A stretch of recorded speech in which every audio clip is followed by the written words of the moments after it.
մեր վաշտը այս տրակած մեքենայից 50 մետր հեռավորության վրա է դիրք պահել։ Ու այդ հոտի մասին ես չեմ ուզում խոսամ։ Ես չգիտեմ այդ թշնամու դիվերսիոն խմբերից որքանն է ոչնչացվում, որքանն են փախուստի դիմում, ինչևէ, քաղաքը հոկտեմբերի 10-ին ժամը 4-ի 5-ի դեռ մութը չէր ընկել, 4-ի 5-ի դրությամբ հոկտեմբերի 10-ին եղել է մերը։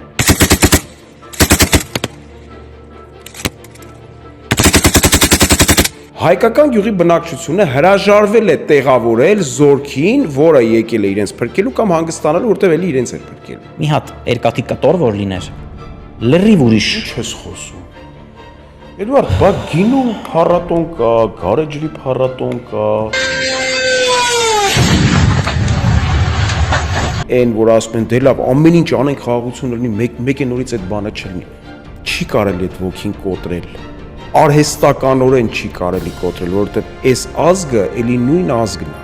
Իսկ այն երեխեքը բեկորայինով ողջ մնացին։ Օտան Օնիկի օրշնակն էր սա։ Այս այա հերոսություն։ Մարմնով իր անգերներին պաշտպանել էր։ Դա պետք է, դա մեր երկրի այցեքարտն է։ Արա ձեր երկրի այցեքարտը դա չի։ Ձեր երկրի այցեքարտը պաշտպանվածությունն է։ Ավտոմատով կանգնում ու գոռում եմ, ասում եմ, թե մեքենան մի մետր անգամ տեղից շարժվի, բոլորիդ կսպանեմ։ Մենք ֆանտաստիկ ժամին մինայի չենք տեղավորելու մի ժամ մեջ։